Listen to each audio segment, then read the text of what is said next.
All right, so this is part one of the little practice quiz you're doing for next Wednesday.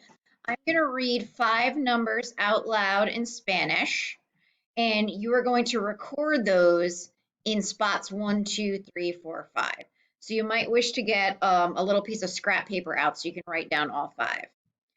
Number 1, you're going to write the numeral, the digit in the spot, is trace.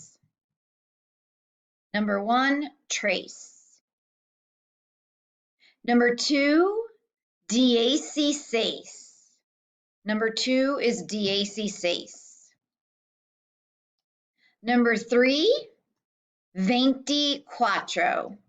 24. Number 4, ocho. And number 5, once. So let me go through those one more time. Number 1 is trace. Number 2 is DAC6. 3 is 24. 4 is ocho. And 5 is once. So you're literally just going to go put those digits in order, 1, 2, 3, 4, 5, into the Google form.